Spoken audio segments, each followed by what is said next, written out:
காலை வணக்கம் என் அன்பான நண்பர்களே, எஜமானர்களே மற்றும் கடவுள்களே. மகவதார் அறக்கட்டளை வழங்கும் 21 நாட்கள் இலவச முழுமையான ஆரோக்கிய திட்டம் தொகுதி 7 பேட்ச் 7. இன்று நாள் 10 தேதி 13/10/2025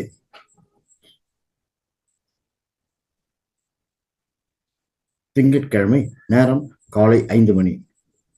நண்பர்களே, நான் நிகழ்ச்சிக்கு செல்வதற்கு முன்பாக என்னுடைய பிராம்சுகளை சென்ட்ரல் மாஸ்டர் மகவதார் பாபாஜி அவர்களுக்கும், என்னுடைய பிராம்சுகளை மிகப்பெரிய ஆசிரியர் பிரம்மரிஷி பிதாமகா டாக்டர் பத்திரிஜி ஐயா அவர்களுக்கும், என்னுடைய பிராம்சுகளை மிகப்பெரிய ஆசிரியர் மகவதார் அறக்கட்டளை நிறுவனர் உயர்திரு குருஜி டாக்டர் திரு ரங்கநாதன் ஐயா அவர்களுக்கும், என்னுடைய பிராம்சுகளை அனைத்து ஆசிரியர் நண்பர்களுக்கும், என்னுடைய பிராம்சுகளை இந்த பிரபஞ்சத்துக்கும் தெரிவித்துக் கொள்கிறேன். நண்பர்களே, இன்று முதல் நிகழ்ச்சியாக 1 மணி நேரத்துக்கு தியான பயிற்சி. அது 40 நிமிடங்கள் இசையுடன் கூடிய தியானம், மேலும் 20 நிமிடங்கள் அமைதியான தியானம், சைலண்ட் மெடிடேஷன். இன்று 2வது நிகழ்ச்சியாக ஆன்மீக ஞானம் பகிர்தலில் தலைப்பு பத்ரிஜியின் வாக்ஷேத்திரம் என்ற தலைப்பில் பகுதி 1 ஆன்மீக ஞானம் உரையாற்ற வருபவர் சினி மாஸ்டர் திருமதி ஸ்ரீலேகா மேடம், தாராபுரம், பழனியிலிருந்து உரையாற்றுவார்கள். நண்பர்களே, இன்று முதல் நிகழ்ச்சியாக தியான பயிற்சிக்கு செல்வோம். தியானத்தினால் விளையும் ஒரு சில நன்மைகளை கூற விழைகிறேன்.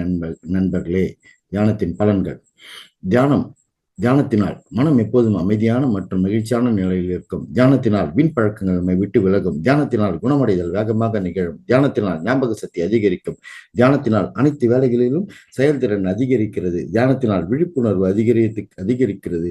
தியானத்தினால் சரி அல்லது தவறு என பகுத்தறியும் திறன் கூர்மையாகிறது. தியானத்தினால் சிந்தனை ஆற்றல் அபரிமிதமாக அதிகரிக்கிறது. தியானத்தினால் மனபலம் மற்றும் சுயமரியாதை இயற்கையாகவே வலுவாகிறது. தியானத்தினால் உறவுகள் மிகவும் அர்த்தமுள்ளதாகவும் நிறைவானதாகவும் மாறும். தியானத்தினால் வாழ்க்கை நோக்கம் நன்றாக புரியும். தியானத்தினால் வாழ்க்கை கொண்டாட்டமாக மாறும்.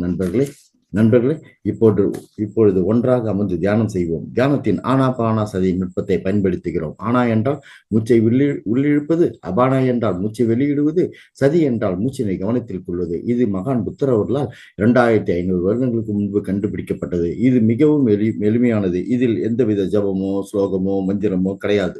நண்பர்களே, நீங்கள் அனைவரும் 1 கிளாஸ் தண்ணீர் அறிந்துவிட்டு மேலும் 1 கிளாஸ் தண்ணீர் அருகில் வைத்துக் கொள்ளவும். நண்பர்களே, நீங்கள் அமர்ந்திருக்கும் உங்கள் அறையின் விளக்கின் வெளிச்சத்தை குறைத்துக் கொள்ளவும். நண்பர்களே, நீங்கள் கண்கண்ணாடி அணிந்திருந்தால் உங்கள் கண்கண்ணாடியை கழட்டி வைத்து விடவும்.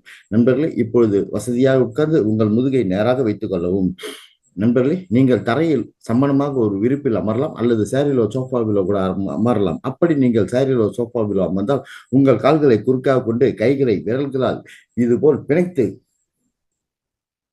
அவற்றை உங்கள் தொடைகளில் வைக்கலாம். இப்பொழுது கண்களை மூடிக்கொண்டு, நண்பர்களே, இன்னும் 1 மணி நேரத்துக்கு தயவு செய்து யாரும் உங்கள் கண்களை திறக்க வேண்டாம். நாம் ஓகே சொல்லும் வரை இப்பொழுது கண்களை மூடிக்கொண்டு இயற்கையாக நடக்கும் உங்கள் சொந்த மூச்சினை கவனியுங்கள். Simple breath, natural breath, normal breath, tender breath. மென்மையான சுவாசம், இலகுவான சுவாசம், இயற்கையான சுவாசத்தை கவனியுங்கள். உங்கள் மூச்சு உங்கள் எஜமானர். எந்த எண்ணங்களையும் உடனே குறைத்து ஆங்கிலத்தில் கட்டுவதால் உங்கள் சொந்த மூச்சில் கவனம் செலுத்த தொடங்குங்கள். உங்கள் மனம் எந்த எண்ணமும் இல்லாமல் காலியாக இருக்க வேண்டும். மனம் 0 தாட்ஸ் நிலையில் இருக்க வேண்டும். நண்பர்களே, இப்பொழுது 40 நிமிடங்களுக்கு இசையுடன் கூடிய தியானம், அடுத்து 20 நிமிடங்களுக்கு சைலண்ட் மெடிடேஷன்.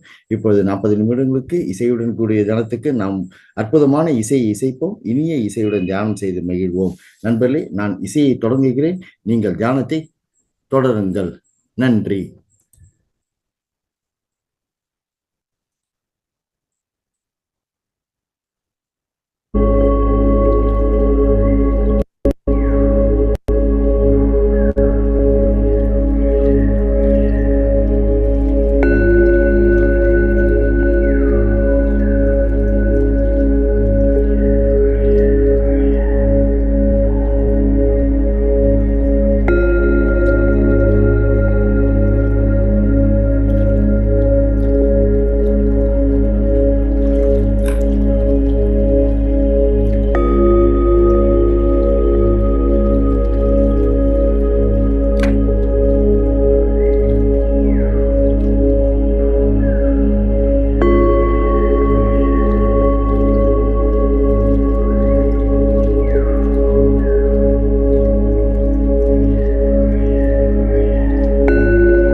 அடுத்த 20 நிமிடங்கள் சைலண்ட் மெடிடேஷன், மௌன தியானம், அமைதியான தியானம்.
கடைசி 2 நிமிடங்கள்.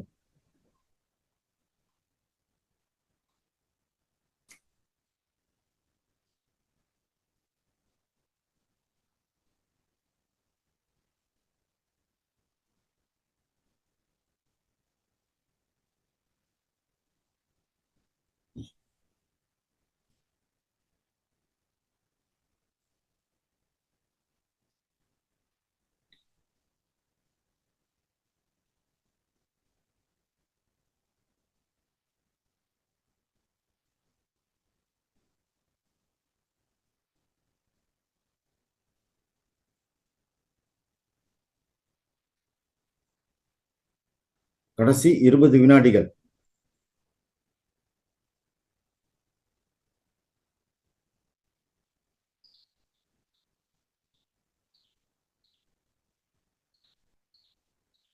ஐந்து, 4, 3, 2, 1. நண்பர்களே, இப்பொழுது உங்கள் இரு உள்ளங்கைகளையும் நன்றாக உரசி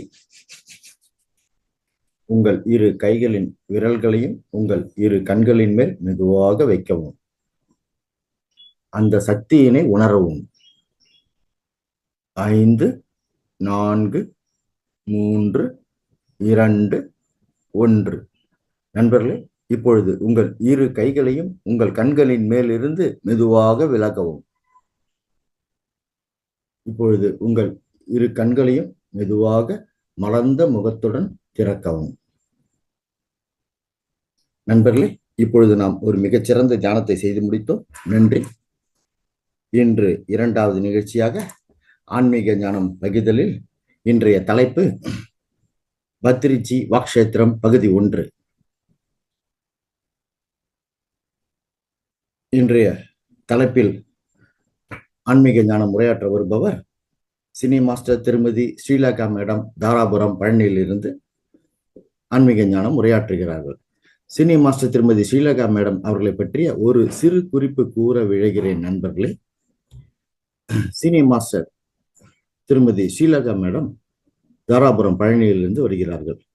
அவர்கள் தற்சமயம் ஒரு சில்வர் ஷாப் நடத்தி வருகிறார்கள். அவர்களுக்கு 2 பெண் குழந்தைகள். ஒரு முதல் பெண் குழந்தை கல்லூரி படிப்பை முடித்து விட்டார். 2வது பெண் குழந்தை BBA 1ஆம் ஆண்டு கல்லூரி படிப்பை படித்துக் கொண்டு விடுகிறார். இவர்கள் சினி மாஸ்டர் ஸ்ரீலேகா மேடம் அவர்கள் 10 வருடங்கள் மேலாக தியானம் மேற்கொண்டு வருகிறார்கள். அவரை தியானத்தில் அவருடைய நெய்பர் அவர்கள் அறிமுகப்படுத்தினார்கள். அவர்கள் தியானத்தினால் நிறைய அனுபவங்கள் பெற்றுள்ளார்கள்.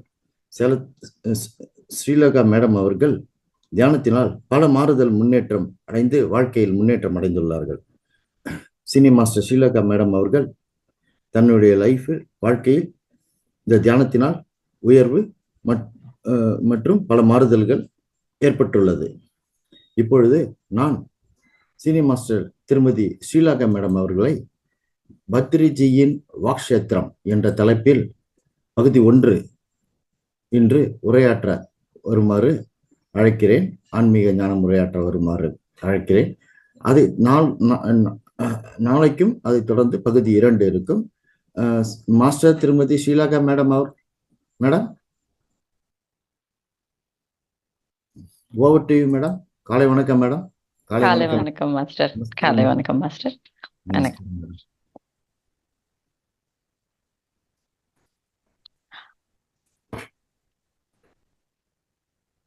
இந்த அற்புதமான தியானத்தை கொடுத்த பிரம்மரிஷி பத்ரிஜிக்கு நன்றி தெரிவிச்சுக்கிறேன். இந்த வாய்ப்பு கொடுத்த மகாவதார் டிவிக்கு நன்றி தெரிவிச்சுக்கிறேன். பழனியப்பன் சாருக்கும் நன்றி தெரிவிச்சுக்கிறேன். தேங்க்யூ. நான் இன்னைக்கு பேச போகிற தலைப்பு வந்து பார்த்தீங்கன்னா வாக்ஷேத்திரமோட பத்ரிஜியோட புக்கு தான். அது வார்த்தைகளின் வலிமை அப்படின்னு சொல்லிட்டு தமிழ்ல வந்திருக்கு. அந்த புக்கு பத்தி தான் நான் உங்ககிட்ட பகிர்ந்துக்க போறேன். அதுக்கு முன்னாடி பத்ரிஜி பத்தி சில விஷயங்கள் நம்ம தெரிஞ்சுக்கலாம் இல்லைங்களா?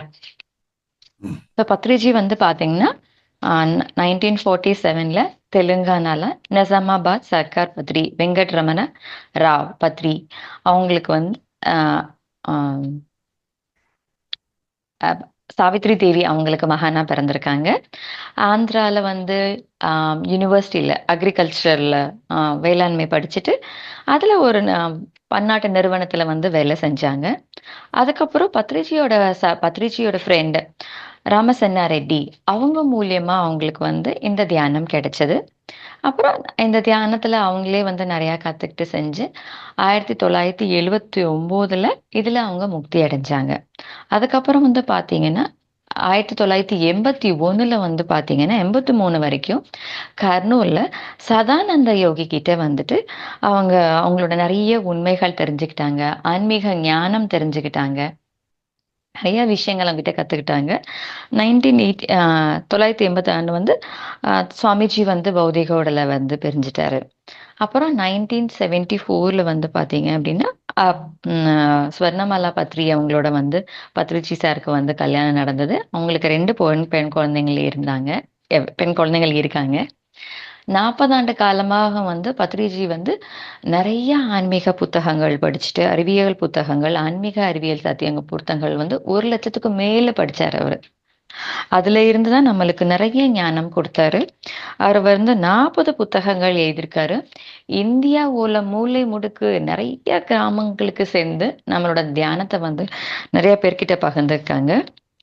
அப்புறம் உலகத்திலயும் வந்து பாத்தீங்கன்னா நம்ம உலக அளவுலயும் வந்து பாத்தீங்கன்னா அங்க நிறைய ஃபாரின் கண்ட்ரீஸுக்கெல்லாம் போய் நிறைய இடத்துல டிராவல் பண்ணி முக்கியமான வந்து நம்ம பத்ரிஜியோட முக்கியமானது வந்து என்ன பார்த்தீங்கன்னா சைவ உணவு, தியான அறிவியல், அப்புறம் பிரமிட் ஆற்றல், ஆன்மீக அறிவியல் இத்தனை விஷயத்தையும் வந்து அங்க வந்து இந்த உலகம் பூரா வந்து பத்ரிஜி வந்து இந்த விஷயங்களை கொண்டு செஞ்சாங்க.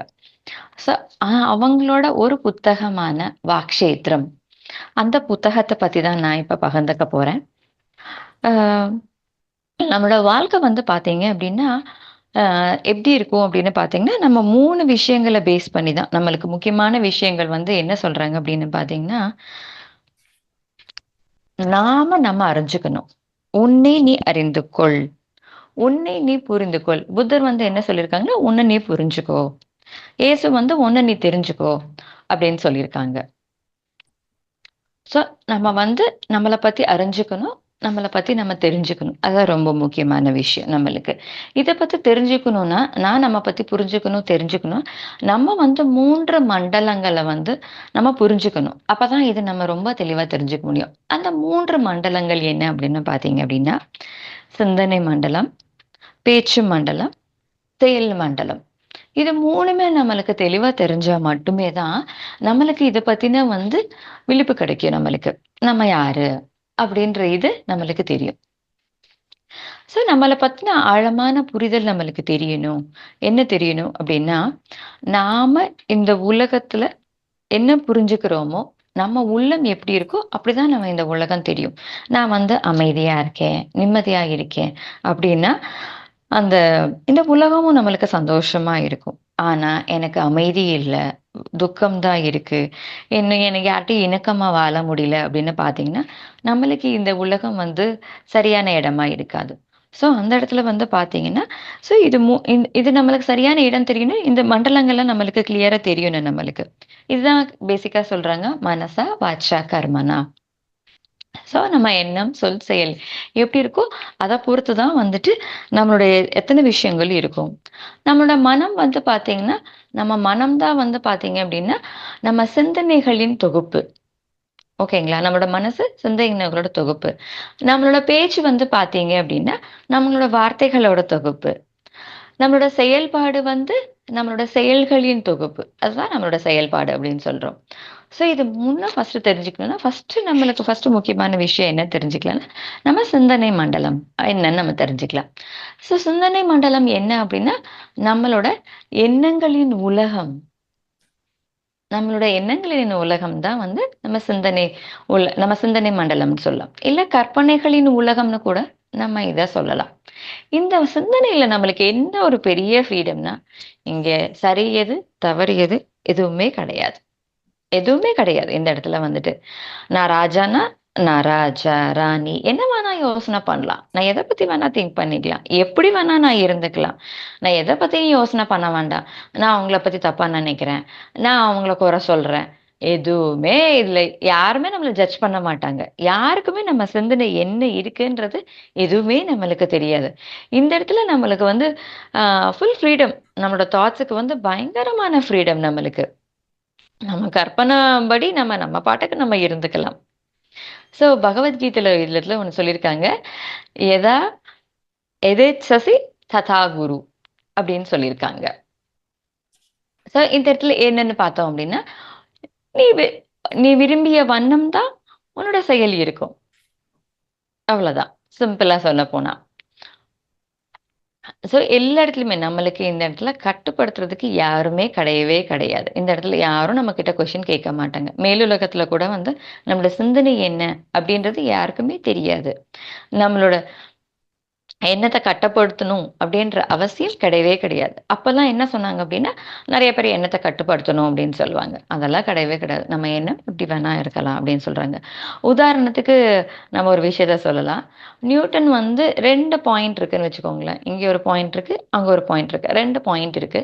அந்த 2 பாயிண்ட் வந்து நியூட்டன் என்ன சொன்னார்ன்னா, "இது ஒரு சின்ன நேர்க்கோடு" அப்படின்னு சொன்னார். ஓகேங்களா? இதுவே எயின்ஸ்டைன் வந்து என்னன்னு பார்த்தீங்கன்னா, "இது 2 ஒரு வளைவான கோடு" அப்டின்னாரு. ஸோ இது 2மே வந்து பார்த்தீங்க அப்டின்னா, அவங்களோட எண்ணங்கள். அவங்களோட அவங்களோட அந்த சிந்தனையில ஃப்ரீடம் இருக்கு இல்லீங்களா? யார வேணா எப்படி வேணா சிந்திக்கலான்ட்டு இருக்கு இல்லையா? ஸோ அந்த சிந்தனையோட இந்த விஷயம் தான். இது வந்து எல்லாத்துனாலயும் புரிஞ்சுக்க முடியாது. யாருக்கு சயின்ஸ் புரியுமோ அவங்களுக்கு தான் புரியும். இந்த 2 பாயிண்ட் பக்கத்துல இருந்தா ஸ்ட்ரெய்ட் கோடா, வளைவு கோடா அப்படின்றது நம்மளுக்கு தெரியாது. புரியாது. மத்த மக்களுக்கு புரியாது. சயின்ஸ்ல இருக்கிறவங்களுக்கு டீப்பா தெரியும். ஓஹோ! இது என்ன அப்படின்ற விஷயம் அவங்களுக்கு கண்டிப்பா அந்த இடத்துல நம்மளுக்கு தெரியும்.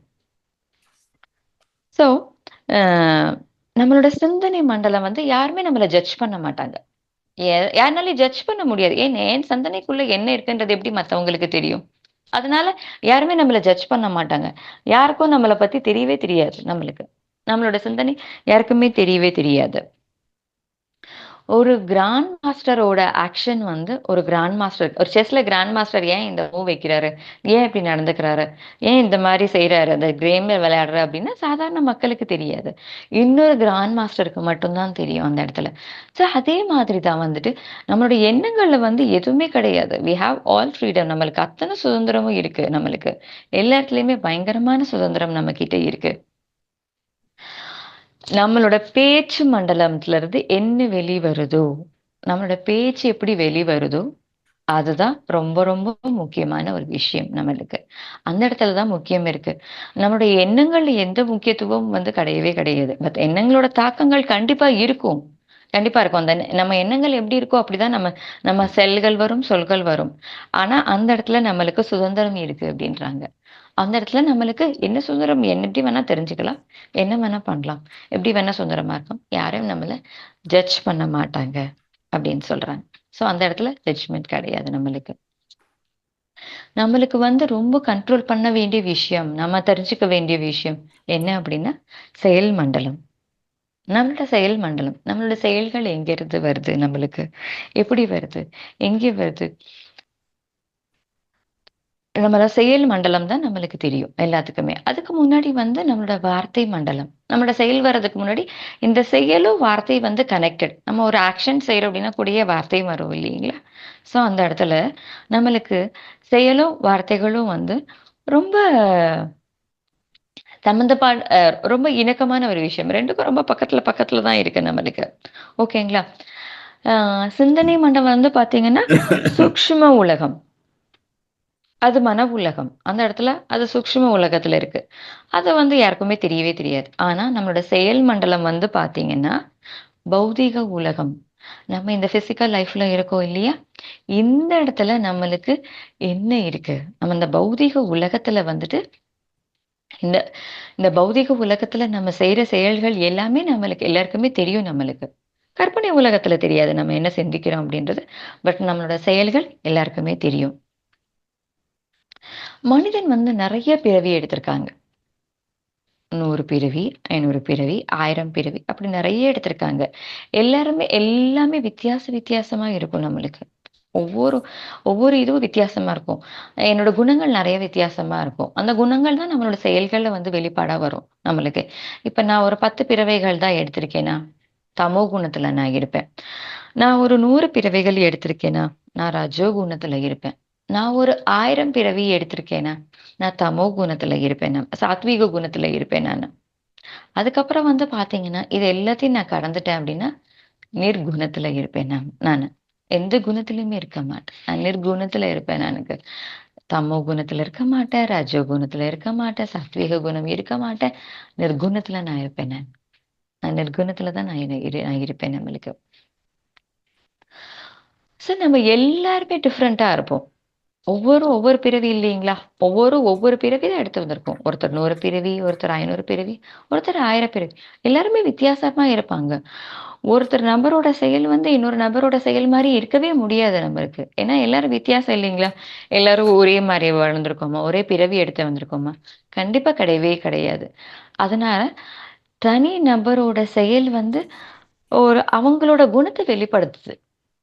நான் என்னோட செயல் எப்படி இருக்கோ, அது என்னோட குணத்த வெளிப்படுத்தும் எனக்கு. நான் என்ன குணத்துல இருக்கேன்? நான் தமோ குணத்துல இருக்கேனா? ரசோகுணத்துல இருக்கேனா? சாத்வீக குணத்துல இருக்கேனா? அப்படின்றது நான் எந்த குணத்துல இருக்கேன்? அப்படின்றது டிஃபரெண்ட்டா இருக்கும். ஆ நம்ம வந்து எதிர்பார்க்க முடியாது. நம்ம வந்து ஒருத்தவங்க வந்து என்ன எந்த ஒரு எத்தன பிறவி எடுத்திருக்காங்க, என்ன குணத்துல இருக்காங்கன்னு நம்மளுக்கு தெரியாது. அதனால வந்து நம்ம யாரையுமே எதுவுமே எதிர்பார்க்க கூடாது. இப்போ ஒருத்தவங்க வந்து 100 பிறவி தான் எடுத்திருக்காங்க. 1000 பிறவி எடுத்தவங்க தான் சாத்வீக குணத்துல இருப்பாங்க. அத நம்ம அவங்ககிட்ட எதிர்பார்க்க முடியுமா? முடியாது. ஒரு தக்காளி இருக்கு, பாவக்காவும் இருக்கு. தக்காளி, தக்காளியோட ருசிய தான் குடுக்கும். பாவக்காவோட ருசிய தான் குடுக்கும். அதனால வந்து நம்ம யார்கிட்டயும் வந்து நம்ம கம்பேர் பண்ணக்கூடாது. எந்த குணம் அவங்ககிட்ட எத்தன குணம் இருக்கோ அதுதான் வெளிப்படும். அத வந்து நம்ம கம்பேர் பண்ணிக்க கூடாது நம்ம வந்து. நம்ம எந்த இடத்துலயுமே வந்துட்டு. நிர்குணத்துல ரஜோகுணத்துல இருக்கிறவங்க வந்து ஆதிக்கத்துல இருப்பாங்க. சம்டைம்ஸ் நெறைய பாலிடிக்ஸ்ல இருக்கணும் அப்படின்னு எதிர்பார்ப்பாங்க. சாத்விக குணம் ரொம்ப அமைதியா இருப்பாங்க. அவங்களுக்கு எதுவுமே தேவையில்ல. ரொம்ப அமைதியா இருப்பாங்க. அவங்களுக்கு எதுவுமே தேவையில்ல. நிர்குணத்துல இருக்கவங்க தியானத்துல இருப்பாங்க. தியான பிரச்சாரம் செய்வதுல இன்ட்ரெஸ்ட்டா இருப்பாங்க. தியானம் சொல்லிக் குடுக்கறதுல இன்ட்ரெஸ்ட்டா இருப்பாங்க. தியானம் பண்றவங்களுக்கு என்கரேஜ் பண்றதுல இன்ட்ரெஸ்ட்டா இருப்பாங்க. ஸோ இந்த இடத்துலலாம் வந்து பார்த்தீங்கன்னா, அவங்களுக்கு வந்து இருக்கும். நிர்குணத்துல இருக்கிறவங்க இப்படிதான் இருப்பாங்க.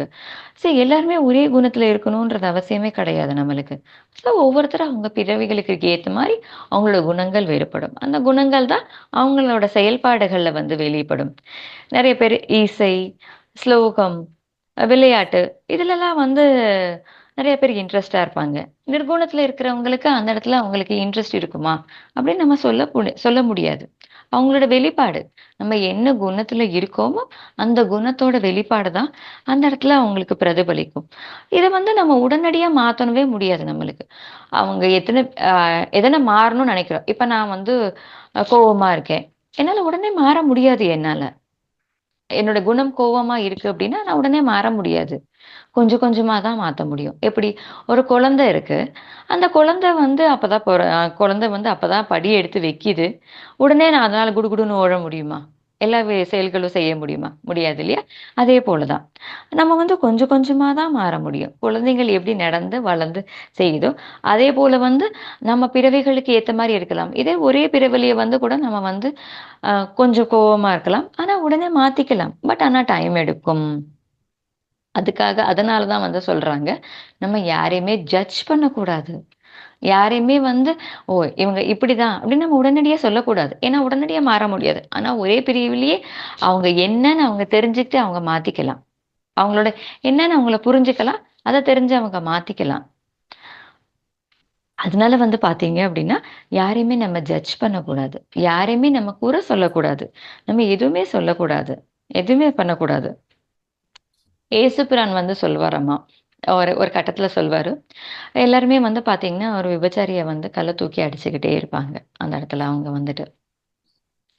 ஆ உடனே அவங்கள ஸ்டாப் பண்றதுக்கு இயேசுபிரான் என்ன சொல்வாருன்னா, இந்த கூட்டத்துல யார் வந்து தவறு செய்யாம இருக்காங்களோ, அவங்க வந்து அந்த விபச்சாரி மேல கல் எடுத்து அடிங்கன்னு சொல்லுவாங்களாமா. யாரு குற்றம் செய்யாம இருக்காங்க, யாரு தவறு செய்யாம இருக்காங்க, யாரு தப்பு சொல்லாம இருக்காங்களோ அவங்கள எல்லாருமே அமைதியாயிடுவாங்க. எல்லாருமே கம்முனு இருந்துருவாங்க. ஸோ அதே போலதான். நம்ம வந்து உடனடியா மாத்த முடியாது. ஆனா நம்ம மாத்திக்கலாம். மெதுவா மாத்திக்கலாம். அதனால தான் யாரையுமே நம்ம வந்து ஜட்ஜ் பண்ணக்கூடாது. யாரையுமே வந்து நம்ம குத்தம் சொல்லக்கூடாது. யாரையுமே குத்தம் சொல்லக்கூடாது. யாரையுமே நம்ம மதிப்பிடவும் கூடாது. இவங்க இப்படிதான் அப்படின்னு சொல்லிட்டு யாரையுமே நம்ம மதிப்பிடவே கூடாது. மதிப்பிட்டோம் மட்டும்தான் நம்மளுக்கு வந்து ஆம், நம்மளுக்கு அதுதான் தெரியாது இல்லையா? அவங்க எந்த குணத்துல இருக்காங்க? எப்ப மாறுவாங்க? எந்த இடத்துல மாறுவாங்கன்னு நம்மளுக்கு தெரியாது. நேத்து இருக்கிறவங்க கொஞ்சம் மாசத்துல கழிச்சு திருப்பி மாறலாம் இல்லையா? ஸோ நம்மளே வந்து தியானத்துக்கு வரதுக்கு முன்னாடி வேற குணத்துல இருப்போம். தியானம் வந்தோனே நம்ம வந்து கொஞ்சம் கொஞ்சமா மாத்திட்டு நம்ம வந்து சாத்வீகத்துக்கு வருவோம். உடனே நிர்குணத்துக்கு மாறிடுவோம். ஸோ யாரையுமே நம்ம உடனே ஜட்ஜ் பண்ணவே கூடாது. நம்ம யாரையுமே தப்பு சொல்லக்கூடாது. கம்ப்ளைண்ட் பண்ணக்கூடாது நம்ம வந்துட்டு. ஸோ கிருஷ்ணர் வந்து பொதுவா எல்லாத்துக்குமே சொல்றாரு நம்மளுக்கு. உன்னுடைய செயல்கள் உன்னை தீர்மானிக் அ உன்னை தீர்மானிக்காது. உன்னுடைய ரஜோகுணம் தீர்மானிக்காது. உன்னுடைய தமோகுணம் தீர்மானிக்காது. உன்னுடைய சாத்விக குணம் தீர்மானிக்காது. நீ குணங்களை கடந்தவன். நீ குணமற்றவன். உன்னுள் இருக்கும் உனது உணர்வே உன்னை தீர்மானிக்கும். ஸோ நம்ம அக உணர்வு நம்ம கிட்ட என்ன அக உணர்வு இருக்கோ அதுதான் நம்மள தீர்மானிக்கும். நான் என்ன நான் எப்படிப்பட்டவன் எப்படின்றது என்னோட அக உணர்வு மட்டுமே என்னை தீர்மானிக்கும். கிருஷ்ணர் வந்து அர்ஜுனர் கிட்ட சொல்றாராமா, ம் நீ ஆயுதம் எடுத்துட்டு சண்டை போடு, அது உன்னுடைய விருப்பம். இல்ல நான் வந்துட்டு நான் சண்டை போட மாட்டேன், இதுவும் உன்னுடைய விருப்பம். நீ எதிர்த்து சண்டை போடுறதும் உன்னோட விருப்பம்தான். இல்ல நான் பின்னாடி போறேன் அப்படின்றது அதுவும் உன்னுடைய விருப்பம்தான். உன்னுடைய செயல், உன்னுடைய சிந்தனை இது வந்து உன்னோட மனசை பொருத்தமான விஷயம். உன்னுடைய ஞானம் என்னன்னு தெரிஞ்சுக்கிட்டு அதுக்கேத்த மாதிரி நீ நடந்துக்கோ அப்படின்னு சொல்வாராமா அர்ஜுனர். அதனாலதான் கிருஷ்ணர் வந்து அர்ஜுனர் கிட்ட வந்துட்டு அஹ் எதுவா இருந்தாலும் நீ உன்னுடைய விருப்பம் ஏற்ற மாதிரி நடந்துகொள் அப்படின்னு சொல்லிட்டு அவங்களுக்கு ஞானம் கொடுத்தாரு அவரு. நீ வந்துட்டு உன்னுடைய ஞானத்தை நீ தெரிஞ்சுக்கோ. நீ யாருன்னு நீ தெரிஞ்சுக்கோ. நீ ஆயுதம் ஏந்துனாலும் உன்னுடைய விருப்பம். நீ ஆயுதம் ஏந்த வேண்டாம் அப்படின்றது உன்னுடைய விருப்பம். ஆனா எனக்கு ஒண்ணு தெரியும். யாராச்சும் உன்னை சொல்லிட்டாங்க அப்படின்னா, உன்னை இளக்காரமா உன்னால முடியாதுன்னு சொல்லிட்டாங்கன்னா, நீ நீ பின்னோக்கி ஐயோ என்னோட குரு தான் முன்னாடி நிக்கிறாங்க. என்னோட சகோதரர் நிக்கிறாங்க. என்னோட தந்தை நிக்கிறாரு. அவங்களோட நான் எப்படி போராடுவேன்? அப்படின்னு சொல்லிட்டு அதெல்லாம் நீ யோசனை பண்ணிட்டு ஒரு 3 அடி நீ பின்னாடி போயிட்ட அப்படின்னா, உன்னை உடனே யாராச்சும் தப்பு சொல்லிட்டாங்கன்னா, நீ என்ன செய்வேன்னா, உடனே நீ போர் தொடுக்க ஆரம்பிச்சுருவ. எனக்கு உன்னை பத்தி தெரியும். ஆனா நீ உன்னை பத்தி தெரிஞ்சுக்கோ. உனக்கு என்னன்னு தெரிஞ்சுக்கோ. உன்னுடைய அக உணர்வு என்னன்னு நீ தெரிஞ்சுக்கோ. நீ அவனுடைய அக உணர்வு என்னன்னு தெரிஞ்சா மட்டும் தான் உன்னோட செயல் சரியானதாக இருக்கும். உனக்கு அப்பதான் தெரியும் அப்படின்னு சொல்றாரு. அதுக்கு உதாரணம் வந்து பத்ரிஜி வந்து ஒரு தடவை வந்து 25 வருஷத்துக்கு முன்னாடி பத்ரிஜி வந்து அவங்களோட ஃப்ரெண்ட்ஸ் எல்லாம் வந்து ஒரு தவறான இடத்துக்கு பத்ரிஜியை கூட்டிட்டு போறாங்க. இல்ல நான் வரேன், இல்ல வா வா பரவாயில்ல பரவாயில்ல அப்படின்னு சொல்லிட்டு அவரை கன்வின்ஸ் பண்ணி கூட்டிட்டு போறாராமா. ஆனா அந்த இடத்துக்கு போறதுக்கு அவரோட கால் எடுத்து வைக்கலையாமா. வாவான்னு கன்வின்ஸ் பண்ணிட்டு அந்த பக்கத்துல கூட்டிட்டு போயிட்டாரு. ஆனா அந்த கால் அவங்க உள்ள எடுத்து வைக்கல. ஏன்னா அவங்களோட அக உணர்வு சொல்லுது அங்க போக வேண்டாம் அப்படின்னு சொல்லுது. அந்த இடத்துல அவங்களோட உணர்வு அவங்களுக்கு சொல்லுது நீ போக வேண்டாம்னு சொல்லிட்டு. அதனால அவர் பின்னாடி வந்துடுறாரு. ஸோ நம்மளோட செயல்கள் எல்லாமே நம்ம அக உணர்வோட சம்பந்தப்பட்டது. நம்ம அக உணர்வை பத்தி நம்ம தெரிஞ்சுக்கிட்டோம் அப்படின்னு பாத்தீங்கன்னா நம்மளோட செயல்கள் கரெக்டா இருக்கும். கிருஷ்ணர் வந்து முதிர்ந்த ஆன்மா. கம்சர் வந்து முதிர்ச்சி அடையாத ஆன்மா. அதனாலதான் வந்து கம்சர் வந்து என்ன செய்யறாருன்னா கிருஷ்ணரோட கிருஷ்ணரை எடுத்து போராட முடியல. ஏன்னா அவர் முதிர்ச்சி அடைந்த ஆன்மா இல்லையா? இவருக்கு தெரியாது. இவருக்கு ஞானம் இல்லை. அதனால அவர்கிட்ட சண்டை போட்டாரு. அந்த இடத்துல தோத்தும் போனாரு. சோ நம்ம வந்து நம்மளோட அக உணர்வு எப்படி இருக்கோ அப்படிதான் நம்மளோட செயல்கள் இருக்கும். இப்ப எனக்குள்ள ஒரு பயம் இருக்கு. என்னால இத செய்ய முடியுமா? என்னால பேச முடியுமா? அப்படின்ற ஒரு பயம் என் கூட இருந்தா, என்னோட அக உணர்வு எப்படி இருக்கோ, அப்படிதான் என்னோட செயலோட வெளிப்பாடு இருக்கும். அந்த இடத்துல என்னோட அக உணர்வு. நான் என்னோட அக உணர்வ பத்தி நான் தெரிஞ்சுக்கணும் நான் வந்து. இந்த துயரம் ஏன் வந்தது? இந்த பயம் ஏன் வந்தது? எனக்குள்ளார எப்படி வந்தது? அப்படின்னு நம்ம தெரிஞ்சுக்கணும் நம்மளுக்கு. அத பத்தி நம்ம உண்மைய நம்ம தெரிஞ்சுக்கிட்டோம் அப்படின்னு பார்த்தீங்கன்னா, நம்ம அந்த அந்த பயத்துலருந்து நம்ம வெளிப்பட்டுக்கலாம் நம்ம வந்துட்டு. நான் என்னோட அக உணர்வு என்ன நம்ம தெரிஞ்சுக்கிட்டோம் அப்படின்னா, நம்ம அந்த தெரிஞ்சுக்கலாம். நம்ம அத விட்டு வெளிய வந்துரலாம். இதுக்கு இன்னொரு எக்ஸாம்பிள் என்ன அப்படின்னு பார்த்தீங்க அப்படின்னா, முகமது இருக்காரு. முகமது வந்து முகமது வந்து பார்த்தீங்கன்னா, ஆத்திகர்கள், நாத்திகர்கள் நடுவுல அவருக்கு சண்ட போடுற நிலைமை வந்தது. ஸோ அந்த இடத்துல வந்து முகமது வந்து பார்த்தீங்கன்னா, அவங்க ஆத்திகர். க க அல்லாஹ் இருக்காரு அப்படின்னு நம்புறாரு. அவர் சண்டை போடுற அத எதிர்த்து சண்டை போடுறாரு இல்லையா? அவங்க வந்து நாத்திகர்கள். நான் அல்லாஹ் இல்ல அப்படின்னு சொல்றாரு. அந்த சண்டை போடுற நடுவுல எந்த இடத்துல நடக்குது அப்படின்னா, டக்குன்னு முகமது கீழ விழுந்துடுறாரு. அப்ப வந்து அந்த இடத்துல ஆஸ் ஆ ஆஸ்திகர்கள் நாத்திகர்கள் இருக்காங்க இல்லையா? அந்த இடத்துல ஒருத்தர் வந்து கத்தி எடுத்து முகமது கழுத்துக்கிட்ட வந்து கை வச்சுடுறாரு. கை வச்சுட்டு சொல்றாரு, "இப்போ உன்னோட கடவுள் காப்பாத்துவாரா?" அப்படின்னு அவங்க கிட்ட கேட்குறாங்க. அந்த இடத்துல முகமது வந்து அமைதியா வந்து சொல்றாரு, "என்னோட அல்லாஹ் வந்து என்ன ரட்சிப்பார்." அப்படின்னு சொல்லிட்டு ரொம்ப அமைதியா, சாந்தமா சொல்றாரு. இது கேட்ட உடனே வந்து பார்த்தீங்கன்னா, நாத்திகருக்கு பயம் எடுத்துருது. கை, கால்கள் நடுங்க ஆரம்பிச்சுருது. எவ்வளோ ஸ்ட்ராங்கா, அமைதியா இந்த இடத்துல அவர் நம்மகிட்ட சொல்றாரு.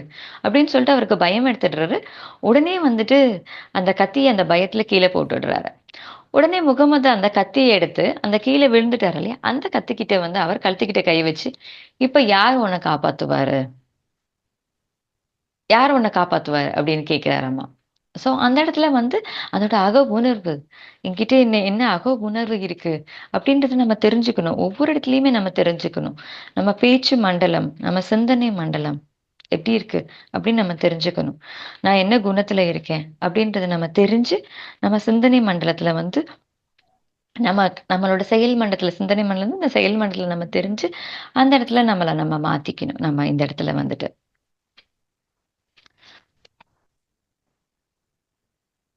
நம்ம வந்து அடுத்தது வந்து பார்த்தீங்கன்னா, நம்மளோட நம்ம ஃபர்ஸ்ட்டே நான் சொல்லிட்டேன் நானு. நம்ம நம்ம எண்ணங்கள்ல வந்து நம்மளுக்கு சுதந்திரம் இருக்கு. நம்ம என்ன வேணா நினைக்கலாம். ஆனா, நம்ம பேச்சு மண்டலம், நம்ம செயல் மண்டலம் நம்மளது தீர்மானிக்கும். நான் என்ன பேசுறேன்? நான் என்ன செயல் செய்றேன்? பேச்சும், செயலும் இணைந்தது இல்லையா? ஸோ ஃபர்ஸ்ட்டு நம்ம கவனம் வந்து செயல்கள விட நம்ம பேச்சு மேல ரொம்ப கவனமா இருக்கணும் நான். நான் என்ன பேசுறேன்? எந்த வார்த்தைகள்ல பேசுறேன்? என்ன பேசுறேன்? அப்படின்ற தெளிவு நம்மளுக்கு நெறைய இருக்கணும். அத வச்சு தான் நம்மளுக்கு எல்லாருமே நம்மள வந்து பார்ப்பாங்க நம்மளுக்கு. நம்ம செயல் செய்றதுக்கு முன்னாடியே நம்மள பேச்சு வந்துருது இல்லையா? ஸோ நம்மளுக்கு அந்த பேச்சு மேல கவனம் நெறைய இருக்கணும் நம்மளுக்கு. அது நம்ம பல பிறவிகளோட இதுதான் நம்ம கர்மாவோட தொகுப்பு. என்னோட பல பிறவிகளோட விஷயங்கள் தான் நம்ம கர்மாவோட தொகுப்பு. அதுதான் நம்மளுடைய குணம். அது மாறாது. ஆனா கொஞ்சம் கொஞ்சமா மாறிடும். நம்மளோட குணம் வந்து நம்ம தெரிஞ்சுக்க தெரிஞ்சுக்க நம்ம குணம் மாறிடும். ஸோ இந்த இடத்துல வந்து குணமாறதுக்கு ஃபர்ஸ்ட் எல்லாருக்கும் என்ன தெரியும்? எனக்கு குணம் பத்தி தெரியாது. ஆனா என்னோட சொல், என்னோட வார்த்தை, நான் என்ன பேசுறேன் அப்படின்றதுனால எல்லாருக்குமே என்ன பத்தி தெரிஞ்சிரும் நம்மளுக்கு. ஸோ முக்கியமான வந்து இயேசு கிறிஸ்து என்ன சொல்றாருன்னா, என் வாய்க்குள்ள என்ன போகுது அப்படின்றது வந்து முக்கியமான விஷயம் கிடையாது. என் வாயிலிருந்து என்ன வெளிய வருது? நான் என்ன வார்த்தைகள் நான் பேசுறேன்? நான் எப்படி பேசுறேன்? அதுதான். ஸோ, ஒரு மனுஷன் நாசப்படுத்துறது வந்து உள்ளுக்குள்ள போற உள்ளுக்குள்ள எண்ணங்கள் கிடையாது. வெளியில வர வார்த்தைகள். அதுதான் ஒரு மனிதன வந்து நாசப்படுத்தும். அல்லது சரியான கொண்டு வரும் அப்படின்னு சொல்றாங்க. ஸோ, இந்த பேச்சு மண்டலம் வந்து சிம்பிளா என்ன சொல்றாங்க அப்படின்னா, பேச்சு மண்டலத்துல சரி, தவறு இருக்கிறது. இருக்கிறது. நம்ம பேசுறதுல சரியும் இருக்கு, தவறும் இருக்கு. ஆ நம்மளோட பேச்சு திறமை நம்மளோட பேச்சு திறமை நம்ம பேசுறது மூலியம் தான் நம்மளுக்கு மத்தவங்களுக்கு தெரியுதுயா. நம்மளுடைய தெளிவு, சிந்தனையும் வந்து நம்மளோட பேசுறது மூலியமா தான் மத்தவங்களுக்கு தெரியும். நம்மளோட கருத்துக்களும் வந்து நம்ம எப்படி பேசுறோம் அப்படின்றது தான் மத்தவங்களுக்கு தெரியும்.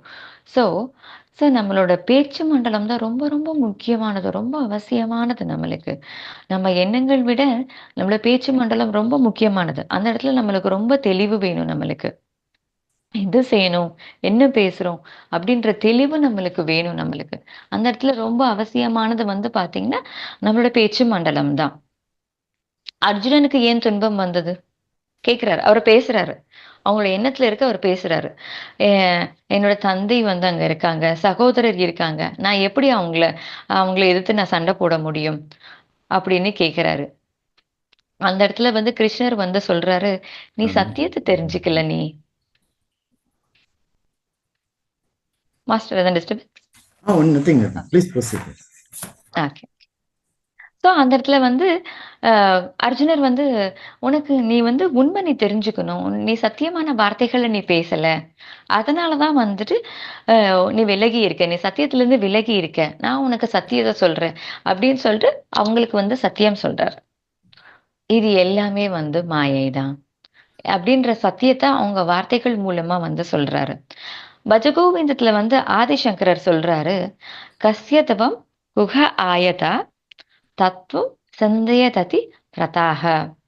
நான் யார்? எங்கிருந்து நான் வந்திருக்கிறேன்? என்னோட தாய் யார்? அப்படின்ற அந்த உண்மை நம்ம தெரிஞ்சுக்கிட்டோம் அப்படின்னா, நம்ம வந்து நம்ம சத்தியத்த நம்ம தெரிஞ்சுக்கிட்டோம் அப்படின்னு பார்த்தீங்கன்னா, நம்மளுக்கு துக்கம் கிடையாது. நமக்கு எந்த இடத்துலயுமே துக்கமே கிடையாது. நம்ம உண்மை தெரிஞ்சுக்கிட்டோம் அப்படின்னா, நம்மளுக்கு துக்கம் கிடையாது. நம்ம பேசும்போது நம்ம பேசினா இந்த இடத்துல அர்ஜுனர் பேசுறப்ப, அவங்களோட சோகம் வந்து வார்த்தையிலே தெரியப்படுது. கிருஷ்ணர் வந்து அவங்களோட வார்த்தைகள் மூலியமாவே அவங்களுக்கு ஞானத்த குடுக்குறாங்க.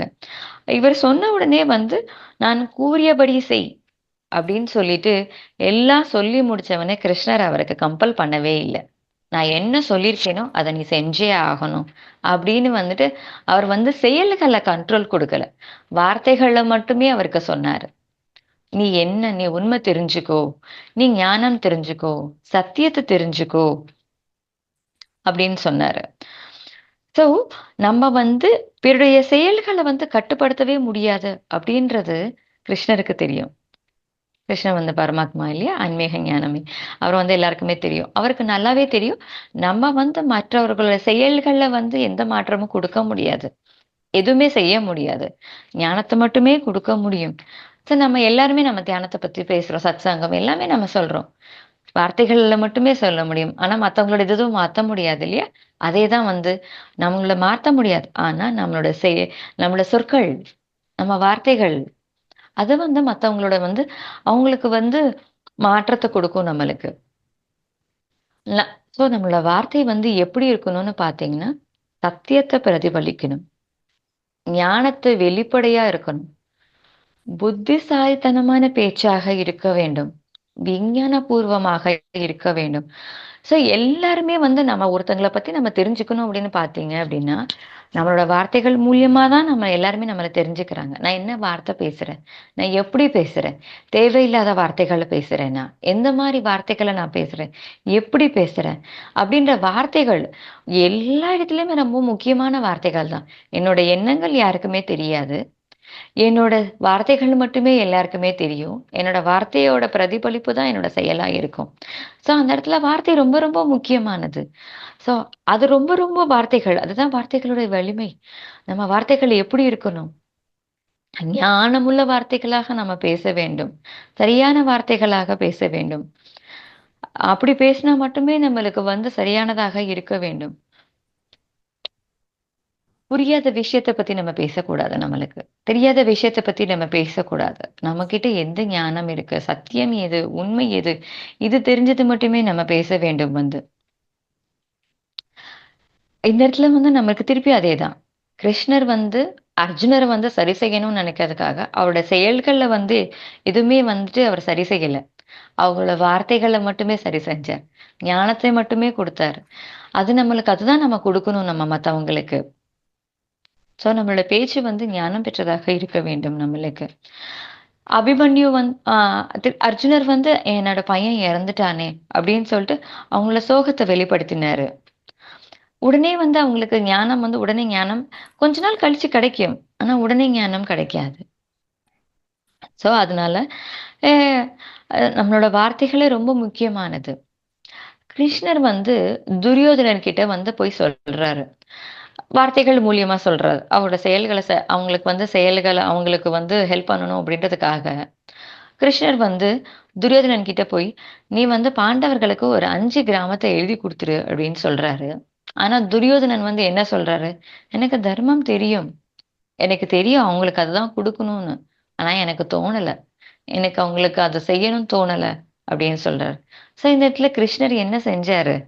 அவரோட வார்த்தைகள் மூலியமா வந்து அவங்களுக்கு வந்து ஞானத்த குடுத்தாரு. "நீ இத செய்" அப்படின்னு ஒரு வார்த்தைகளால சொன்னாரு. ஆனா அவங்களோட செயல கட்டுப்படுத்த முடியாது இல்லையா? ஸோ இந்த இடத்துல வந்து நம்மளுக்கு ஸோ மத்தவங்களுக்கு நம்ம வந்து வார்த்தைகள் மூலியமா அந்த ஞானத்த மட்டும் தான் குடுக்க முடியும். சொல்ல முடியும். ஆனா அவங்களோட செயல்கள்ல எந்த மாற்றமும் நம்ம குடுக்க முடியாது. எதுவுமே குடுக்க முடியாது நம்மளுக்கு. ஸோ நம்மளோட வார்த்தைகள் எப்படி இருக்கணும் அப்படின்னு பார்த்தீங்கன்னா, நல்லா ஞாபகம் வச்சுக்கணும். நம்மளோட வார்த்தைகள் வந்து சத்தியத்தை பிரதிபலிப்பதாக இருக்க வேண்டும் நம்மளுக்கு. ஞானத்தை பிரதிபலிப்பதாக இருக்க வேண்டும் நம்மளுக்கு. புத்திசாலித்தனமான பேச்சாக இருக்க வேண்டும்.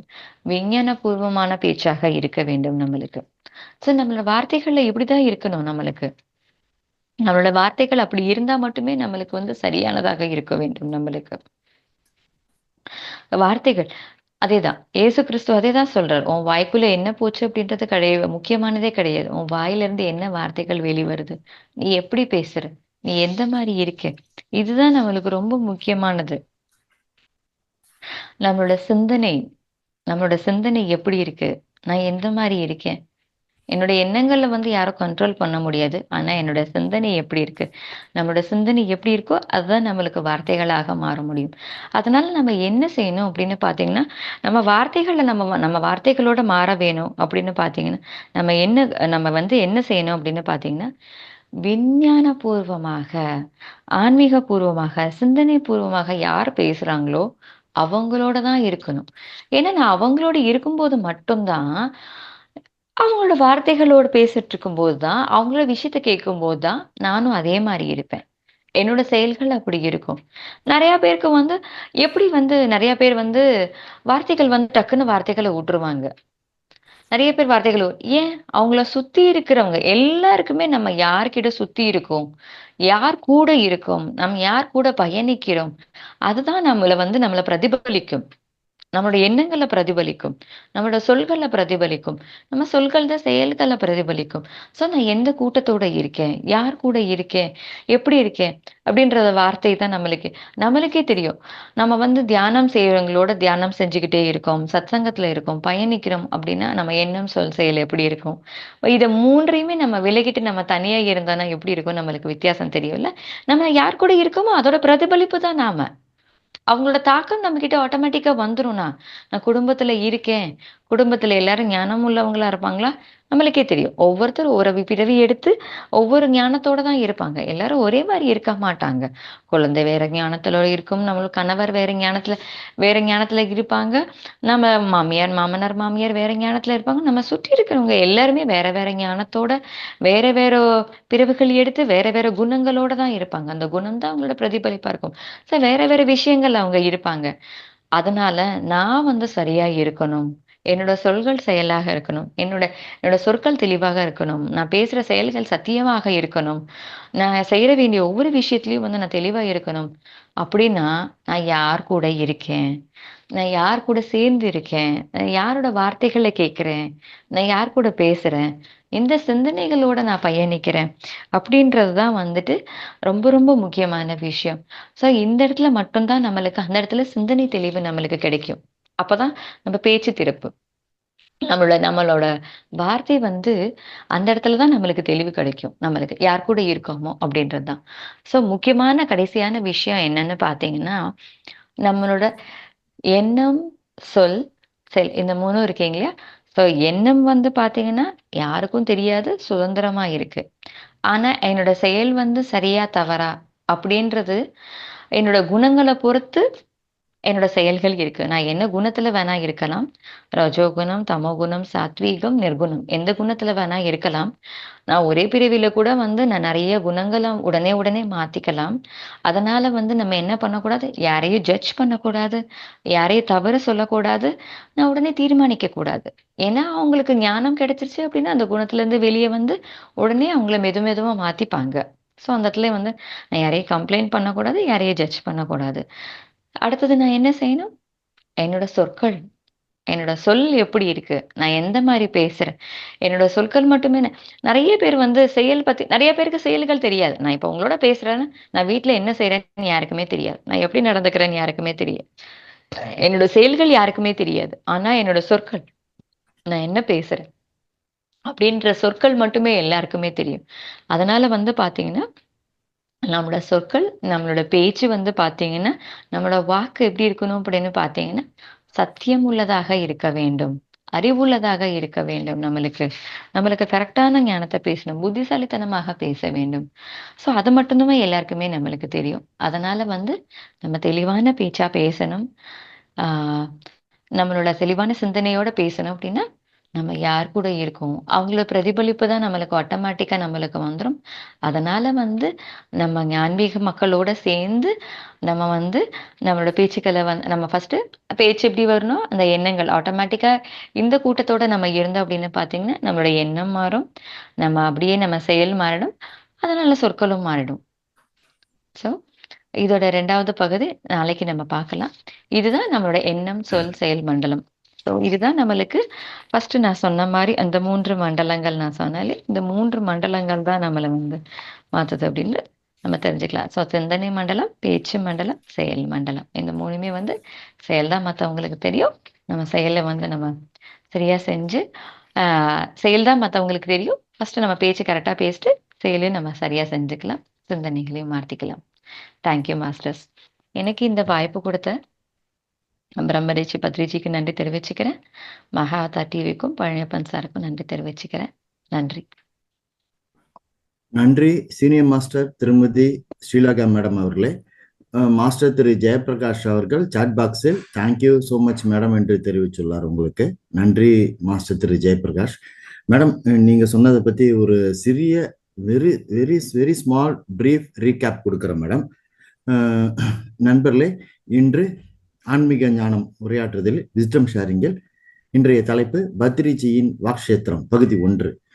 இன்றைய தலைப்பில் நமது சீனியர் மாஸ்டர் ஸ்ரீலகா மேடம் தாராபுரம் பழனியிலிருந்து உரையாற்றி அவர்கள் ஆரம்பிக்கும் போது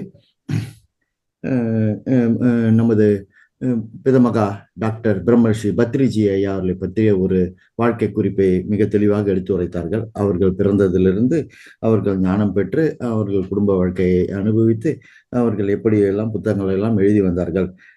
40 வருடங்களுக்கு மேலாக ஸ்பிரிச்சுவல் புக்ஸை எழுதியுள்ளார். அதை அவர் ப்ராபகேட் செய்து உள்ளார். வெஜிடேரியனிசத்தை அவர் பயணித்தார். தியான,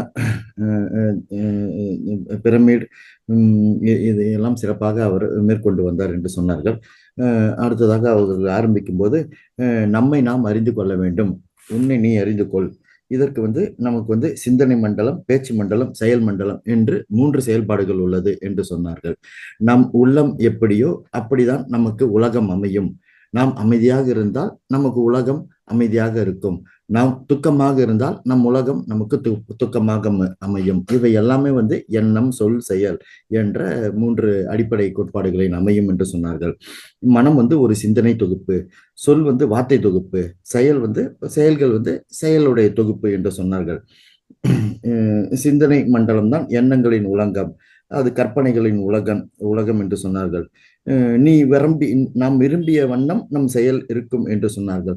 உதாரணங்களுக்காக நியூட்டன் 2 பாயிண்ட்டுகளை பார்த்து அது ஒரு ஸ்மால் நேர்கோடு என்று கருதினார். ஆனால் ஏன்ஸ்டைன் என்பவர் அதை 2 பாயிண்ட்டுகளை பார்த்து ஒரு கருவான கோடு, வளைவான கோடு என்று சொன்னார். ஒவ்வொருத்தருடைய பார்வையில், சிந்தனையில் அவர்களுடைய செயல்பாடும் இருக்கும் என்று எடுத்துரைத்தார்கள். அதனால் ஒவ்வொருத்தருடைய சிந்தனைகளை நாம் ஜட்ஜ் பண்ண செய்ய முடியாது. ஒவ்வொருத்தரும் தன் சிந்தனைக்கு சுதந்திரம் இருக்கிறது என்று சொன்னார்கள்.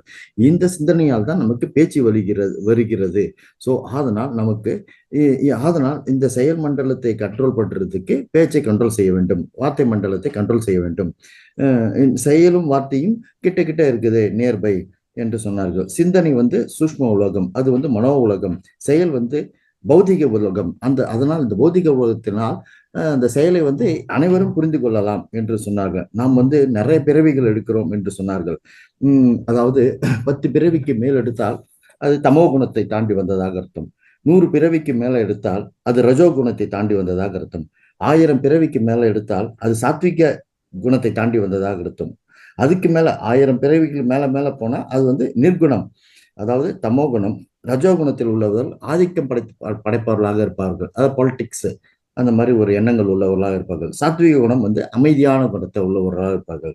நிர்குணம் வந்து அவங்க வந்து இதையெல்லாம் தாண்டி ஒரு தியான குணத்தில் உள்ளவர்கள், தியானத்தை பிரச்சாரம் செய்பவர்கள், தியானத்தை என்கரேஜ் பண்றவர்கள், தியானத்தை அடுத்தவர்களுடன் ப்ராபகேட் செய்யவர்கள், அப்படிப்பட்டவர்களாக இருப்பார்கள். ஸோ ஒவ்வொரு குணங்களும் மாறுபடும் ஒவ்வொருத்தருக்கும். அதுக்கு உதாரணம் மேடம் சொல்லும்போது, தக்காளி ருசி வேறு, பாகற்காய் ருசி வேறு, அது இரண்டையும் நாம் கம்பேர் பண்ண முடியாது.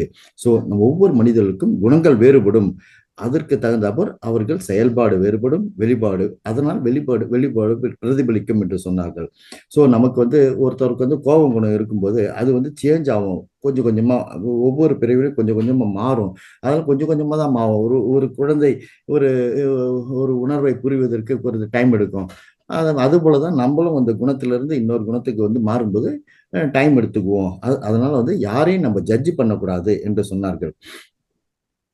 உதாரணத்துக்காக நமது இயேசு கிறிஸ்து மகான் அவர்களை சொல்லும்போது, எல்லாரும் சேர்ந்து ஒருத்தரை கல்லால் எறிந்தார்கள்.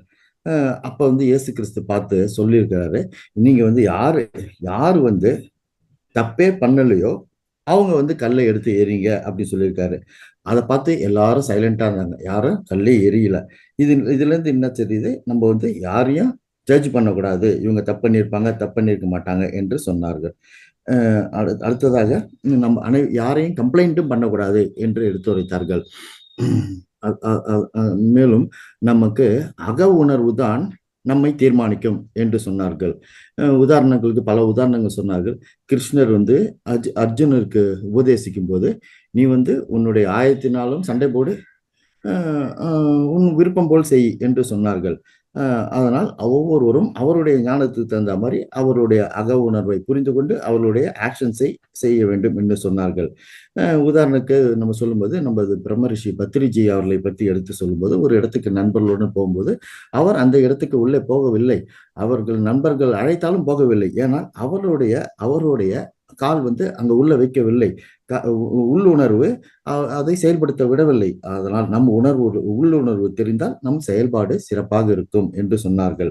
அக உணர்வு தெரிந்தால் நம்ம வெளி உணர்வு நல்ல செயல்பாடு அருமையாக இருக்கும். மேலும் இன்னொரு உதாரணம் சொல்லும்போது, முகமது அல்லாவை பற்றி சொன்னார்கள். அதில் வந்து ஆத்திகர்கள் அவர்கள் வந்து அல்லாஹ் உள்ளார் என்று நினைப்பவர்கள், நாத்திகர்கள் அல்லாஹ் இல்லை என்று நினைப்பவர்கள். ஒரு முறை முகமது அவர்கள் கீழே விழுந்து விடுகிறார்கள்.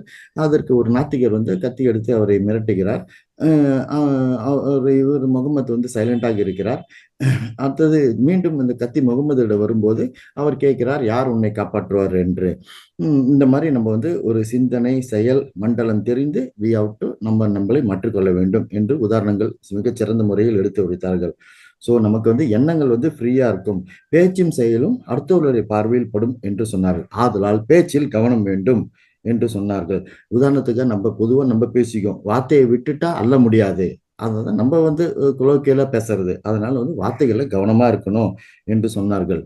மேலும் வந்து இயேசு பிரான் சொல்லும்போது, அதாவது நமது நம்ம மவுத்துக்குள்ள வாய் உள்ள இருக்கிற வார்த்தை இம்பார்ட்டன்ட் கிடையாது, வாயிலிருந்து வெளியே வர்ற வார்த்தை வந்து இம்பார்ட்டன்ட். அடுத்ததாக பேச்சை வந்து 2 விதமா பிரிக்கலாம், சரி அல்லது தவறு. ஸோ அதெல்லாம் வந்து பேச்சு திறமை. குவாலிட்டி வந்து ஒவ்வொருத்தருக்கும் மாறும். அந்த பேச்சு மண்டலத்தின் மூலியமாக ஒவ்வொருத்தருடைய குவாலிட்டி குணங்கள் மாறும் என்று சொன்னார்கள். அடுத்ததாக அர்ஜுனனுக்கு ஏன் துன்பம் வந்தது, அவருடைய எண்ணங்களினாலும் செயலினாலும் வந்தது துன்பம் என்று சொன்னார்கள். அடுத்ததாக பஜகோவிந்தம் பற்றி சொல்லும்போது நான் யார் என்று உணர வேண்டும். ஊ ஐ ஆம், என் தாயார் என் தந்தை யார் என்று நாம் உணர வேண்டும். அந்த உணர்வுகளால் நமக்கு நம் புலன்கள் நமக்கு ஒழுங்காக செயல்படும் என்று சொன்னார்கள். அதனால் ஒரு கிருஷ்ண பகவான் அர்ஜுனனுடைய ஆக்ஷன்ஸை கண்ட்ரோல் செய்யவில்லை, அவருடைய வார்த்தைகளை பார்த்துக்கொள்ள சொன்னார். அதனால் நம்ம வார்த்தைகள் சுத்தமாக இருக்க வேண்டும். நம் வார்த்தைகள் சத்தியத்தை பிரதிபலிக்க வேண்டும். நம் வார்த்தைகள் ஞானத்தை பிரதிபலிக்க வேண்டும். நம் வார்த்தைகள் புத்திசாலித்தை பிரதிபலிக்க வேண்டும். நம் வார்த்தைகள் விஞ்ஞானபூர்வமாக இருக்க வேண்டும். நம் வார்த்தைகள் சரியான எண்ணங்களாக இருக்க வேண்டும் என்று சரியான வார்த்தைகளாக இருக்க வேண்டும் என்று சொன்னார்கள். புரியாத தெரியாத விஷயத்தை பேசக்கூடாது என்று சொன்னார்கள். இப்படியாக அவர்கள் பல உதாரணங்களை மேற்கோள் காட்டி நமக்கு நமது வார்த்தைகளை பற்றி மிகச் சிறப்பாக எடுத்துரைக்க வேண்டும் என்று சொன்னார்கள். நம் எண்ணம் சொல் செயல் எல்லாம் நம்மளை பிரதிபலிக்கும் என்று சொன்னார்கள். அதனால் சிந்தனை சொல் செயல் தெளிவாக இருக்க வேண்டும். நாம் யாருடன் பயணிக்கிறோம் என்ற ஒரு சிறந்த எண்ணம் இருக்க வேண்டும். அந்த எண்ணங்கள் தான் நம்மளை ரிஃப்ளெக்ட் செய்யும். நம்ம யாரை சுற்றி உள்ளோமோ அவர்களுடைய குணமும் நம்மளை ரிஃப்ளெக்ட் செய்யும் என்று சொன்னார்கள். நம்ம ஒவ்வொருத்தருக்கும் எண்ணம் ஃப்ரீடமாக இருக்கும். ஆனால் சொல் செயலை நாம் கட்டுப்படுத்த வேண்டும். அதனால் நாம் யாரையும் ஜட்ஜ் பண்ணக்கூடாது, யார் மேலேயும் கம்ப்ளைண்ட் சொல்லக்கூடாது என்று எடுத்துரைத்தார்கள். அவர்கள் இறுதியாக கூறும்போது நமது வாக்கு சத்தியபூர்வமானதாகவும் அறிவுபூர்வமானதாகவும் புத்திசாலிபூர்வமானதாகவும் பேச்சு தெளிவாக இருக்க வேண்டும். சிந்தனை தெளிவாக இருக்க வேண்டும். இதுக்கெல்லாம் நம் ஆன்மீகவாதிகளுடன் சேர்ந்து இருக்க வேண்டும். அதனால் நம்மளுடைய சிந்தனை சொல் செயல் மூன்றும் மிகச் சிறப்பாக தெளிவாக இருக்கும் என்று சொல்லி இன்று பத்ரிஜி வாக்ஷேத்திரம் பகுதி 1 மிகச் சிறப்பாக வெளிப்படுத்தினார்கள். ஸோ நண்பர்களே, இந்த ஒரு சிறிய குறிப்புடன் நான் உங்களை அனைவரையும் பேச அழைக்கிறேன். கொஸ்டின் அண்ட் ஆன்சர் செஷனுக்கு போவோம் மேடம். நண்பர்களே, நீங்கள் ஒவ்வொருத்தராக கையை வைத்தினால் நான் அன்மியூட் கொடுக்கிறேன். இந்த தலைப்புகளில் உங்களுடைய கருத்துக்களை சொல்லலாம், உங்களுடைய அனுபவங்களை பகிரலாம், உங்களுடைய சந்தேகங்களை மேடமிடம் கேட்டு தெரிந்து கொள்ளலாம், ஒரு சில கேள்விகளை கேட்டு தெரிந்து கொள்ளலாம், பத்ரிஜியின் வாக்ஷேத்திரம் பற்றி தெரிந்து கொள்ளலாம். நீங்கள் கையை உயர்த்தினால் நான் அன்மியூட் கொடுக்கிறேன். நேரத்தின் அருமை கருதி ஒவ்வொருத்தராக முன்வரவும். இப்பொழுது மாஸ்டர் திரு SR மதன் அவர்கள் கையை உயர்த்துள்ளார்கள். சென்னையிலிருந்து வருகிறார்கள். அவர்களுக்கு நான் அன்மியூட் கொடுத்துள்ளேன். மாஸ்டர் திரு SR Madan sir, please proceed. வணக்கம் மேம். வணக்கம். வணக்கம் மாஸ்டர். நம்மளுக்கு முன்னாடியே சில ஹிண்ட் எல்லாம் தெரியல மேம். நம்ம உள்ளுணர்வு சொல்லுது நெகட்டிவா. இப்போ ஒரு இடத்துக்கு போறோம், போக வேணாம்னு சொல்லுதுன்னா அது சில டைம் நெகட்டிவா இருக்கும். நெகட்டிவா இருந்துச்சுன்னா அதை எப்படி மேம் ஓவர் கம் பண்றோம்? நீங்க உங்களோட இன்னர் உங்களுக்கு நல்லா தெரியுதா? ஃபர்ஸ்ட் அது நம்ம மைண்ட் சொல்லுதா, நம்ம அக உணர்வு, நம்ம மைண்டு கிட்ட இருந்து வர்ற மெசேஜா இருந்தா ராங்கா இருக்கும். ஆனா நம்ம உள் உணர்வு கிட்ட இருந்து வர நீங்க ஒரு கொஸ்டின் கேக்குறாங்க, உள் உணர்வு இருந்து வந்து அது கண்டிப்பா சரியானதாக தான் இருக்கும். நம்மளுக்கு அந்த பகுத்தறிவு தெரியிற விஷயம் இருக்கும். எப்ப நம்ம மைண்டு சொல்லுதோ அது ராங்காவும் இருக்கலாம், ரைட்டாவும் இருக்கலாம். ஆனா உள் உணர்வு சொல்றது எப்பயுமே ரைட்டா தான் இருக்கும் மாஸ்டர். ஓகேங்களா? அதுக்கு நம்ம அது வந்து உள் உணர்வு தான் வருதா அப்படின்னா, நம்ம தியானம் நிறைய செய்யணும். நம்ம தியானம் செய்யறப்ப நம்மளோட இன்னரோட கனெக்ட் ஆகும். அப்ப நம்மளுக்கு தெரிஞ்சிடும் அந்த இடத்துல. அப்ப அது சரியானதாக தான் இருக்கும். அது நெகட்டிவ்ல போய் முடியாது. அது நெகட்டிவா அதோட இப்போ ஒரு சின்ன நெகட்டிவ் வருதுன்னா, ஒரு உள் உணர்வு உங்களுக்கு சொல்லுது, இதை நீ செய்யாத, அங்க போகாத அப்படின்னு சொல்லுது. ஆனா அதோட விளைவு வந்து ஏதோ ஒரு சின்ன நெகட்டிவா தான் இருக்கும். நான் என்னோட அனுபவங்களை வந்து பாத்தீங்க அப்படின்னா, என்னோட உள் உணர்வு சொல்றப்ப நெகட்டிவான விஷயங்கள் நடக்கும். ஆனா நம்ம எங்கேயோ போய் இடிச்சுக்கிறதுக்கு பதிலா அந்த சின்னதா அடிபடுற மாதிரி இருக்கும்னு சொல்லுவோம் இல்லையா? அதுதான் நடக்கும் மாஸ்டர். ஐயோ தலைக்கு வந்து தலப்பாவோட போச்சுன்னு சொல்லுவாங்க இல்லையா? சோ அதுதான். ஆனா அது மைண்டா உள்ளுணர்வா அப்படின்றத நம்ம தெரிஞ்சுக்கணும் மாஸ்டர். ஓகேங்களா மாஸ்டர்? கிளியாரிட்டி கிடைச்சதா உங்களுக்கு? மாஸ்டர் திரு SR மதன், உங்களுக்கு மீண்டும் அன்மியூட் கொடுக்குறேன். பேசுங்க. கிடைச்சது மேம். நன்றி மேம். Okay, thank you. நன்றி மாஸ்டர் திரு எஸ்.ஆர். மதன். சென்னை வண்ணாரப்பேட்டையிலிருந்து சார் வராங்க. அடுத்ததாக நண்பர்களே கையை வைத்தலாம், நான் அன்மியூட் கொடுக்கிறேன். உங்களுடைய சந்தேகங்களை கேட்டுக்கொள்ளலாம். உங்கள் கருத்துக்களை பகிருங்கள், உங்கள் அனுபவங்களையும் பகிருங்கள். அடுத்தவர்களுக்கு இது பயனளிக்கக்கூடியதாக இருக்கும். நேரத்தின் நேரமை கருதி மாஸ்டர் திரு ஜெயபிரகாஷ் சார் சென்னையிலிருந்து வராரு. சாரு கையை வைத்துள்ளாரு, அவருக்கு நான் அன்மியூட் கொடுக்கிறேன். Sir please proceed. வணக்கம் மேடம். வணக்கம் சார். வணக்கம் சார். வணக்கம் மேடம், மனித பிறவி எத்தனை இருக்கு? 7 பிறவின்றாங்க ஒரு சிலருங்க, இல்ல பிறவி நிறைய இருக்குன்றாங்க. அது எப்படி தெரிஞ்சுக்கிறது? நிறைய மிருகமா பிறக்கிறது எப்படி? நிறைய பிறவிகள் இருக்கு மாஸ்டர். நம்மளுக்கு செடி மனித பிறவி கொடி மரம் நிறைய பிறவிகள் இருக்கு மாஸ்டர். அது வந்து ஒவ்வொருத்தவங்களுக்கும் ஒவ்வொரு மாதிரி இருக்கும் மாஸ்டர். அவங்களோட சோல் வந்து எவ்வளவு ஆக்சுவலி இப்ப நம்ம வந்து பிறவி வந்து மினிமம் 400 பிறவிகள் மேலதான் வந்து நம்ம மனித பிறவியை நம்ம எடுப்போம். ஒவ்வொரு பிறவில நான் முடிவெடுத்து வருவேன். இந்த பிறவில வந்து நான் முக்தி அடைஞ்சிரணும் அப்படின்னு, இல்ல நான் இதை கத்துக்கணும் அப்படின்ற ஒரு முடிவோட தான் நான் பிறப்பு எடுப்பேன். ஆனா இந்த மாய உலகத்துல நான் சிக்கிடுவேன். அதனால என்ன ஆகும்னா, நான் கத்துக்கணும், நான் வந்து பொறுமையை கத்துக்கணும் அப்படின்னு இந்த பிறவி நான் எடுத்திருக்கேன்னு வச்சுக்கோங்களேன். நான் மாய உலகத்துல நான் சிக்கிட்டேன். எல்லாரும் என்ன திட்டுறாங்க, படுத்துறாங்க. ஏன்னா நான் பொறுமையா இருக்கணும், நான் பொறுமையை கத்துக்கணும் அப்படின்றதுக்காக தான் நான் இந்த பிறவி எடுத்திருக்கேன். என்ன சுத்தி இருக்கவங்க என்ன செய்வாங்க? நான் பொறுமையை வளர்த்துக்கிறதுக்காக விஷயங்கள் தான் அவங்க எல்லாம் செய்வாங்க. நிறைய பேர் கத்துவாங்க, கோவப்படுவாங்க, என்ன திட்டுவாங்க. நான் என்னோட காரணம் நான் மறந்துட்டேன். நான் பொறுமையா இருக்கணும் அப்படின்றதுக்காக பிறவி எடுத்திருக்கேன்ற காரணத்தை நான் மறந்துட்டேன் அப்படின்னா, எனக்கு இன்னொரு பிறவி எக்ஸ்டெண்ட் ஆகும். ஆனா நான் தெரிஞ்சுக்கிட்டேன். இந்த பிறவில நான் தெரிஞ்சுக்கிட்டேன். அப்பா, நான் பொறுமையை கத்துக்கிறதுக்காக தான் நான் இங்க வந்திருக்கேன். அதனாலதான் இவங்க என் கூட கோவமா பேசுறாங்க. எனக்கு பிடிக்காத விஷயங்கள்லாம் என்னை சுத்தி இருக்கிறவங்க செய்யறாங்க அப்படின்ற விஷயத்த, அந்த ஞானத்தை நான் உடனே கத்துக்கிட்டேன் அப்படின்னா, இன்னைக்கு இந்த பிறவியிலேயே வந்துட்டு நான் பொறுமையை கத்துட்டு இந்த பிறவியே முடிஞ்சிடும். ஆனா இதை நான் கத்துக்கல அப்படின்னா அடுத்தடுத்த பிறவிகள் எடுத்தே ஆகணும். சோ அதனால வந்து இது அவங்களோட ஆன்மீக ஞானத்துல நம்ம எப்படி செயல் கொண்டு வர்றதும் பொறுத்துதான் எத்தனை பிறவிகள் எடுக்கிறோம் அப்படின்றது. சோ மினிமம் மனித பிறவி வர்றதுக்கு 400 வருஷங்கள் ஆகும் மாஸ்டர். Okay, thank you. தேங்க்யூ. நன்றி மாஸ்டர் திரு ஜெயபிரகாஷ் சார். அடுத்ததாக நண்பர்களை முன்வாருங்கள், கையை உயர்த்தினால் நான் அன்மியூட் கொடுக்கிறேன். உங்கள் சந்தேகங்களை கேட்டு தெரிந்து கொள்ளலாம். அடுத்தது உங்கள் கருத்துக்களை பகிருங்கள், உங்கள் அனுபவங்களையும் பகிருங்கள். சிந்தனை, செயல், சொற்கள். சிந்தனை ஒவ்வொருத்தருடைய ஃப்ரீடம், அதை யாராலையும் தெரிந்து கொள்ள முடியாது. ஆனா நம்ம சொல்லுல இருந்து நம்மளுடைய செயல்பாடே வெளியாயிடும். அதனால சொல்லுல வார்த்தைகள்ல கேர்ஃபுல்லா இருக்கணும். மாஸ்டர் திரு கதிரேசன் சார் வந்து கையை உயர்த்திடலாங்க. சார் வந்து சேலத்துல இருந்து வராங்க. சார் வணக்கம் சார். காலை வணக்கம் sir. Sir please proceed sir. ஐயா காலை வணக்கம் ஐயா. காலை வணக்கம். மேடம் காலை வணக்கம் மேடம். காலை வணக்கம் மாஸ்டர். இன்னைக்கு நீங்க சொன்ன சாப்டர் வந்து நம்ம எண்ணம், சொல், செயல் 3 பத்தி சொன்னீங்க மேடம். நம்ம எண்ணம் வந்து சத்தியமும், சொல்லுல சத்தியமும், செயலும் சத்தியம் வந்தா நம்ம முக்குணமாக தமசு, ரஜசு, சத்து குணத்துல இருந்து நிர்குணத்துக்கு போலான்னு சொல்லி தெரிஞ்சுக்கலாம் மேடம். அதான் நீங்களோட சொன்னோட சாதனம் மேடம். அதனால புரிஞ்சுக்கிட்டேன் மேடம். சரி மேடம். ஆனா எனக்கு ஒரு சந்தேகம் என்னன்னா, இப்ப நீங்க வந்து அகவுணவர் மட்டுமே உன்னை தீர்மானிக்கன்னு சொல்லி சொன்னீங்க மேடம் ஒரு இடத்துல.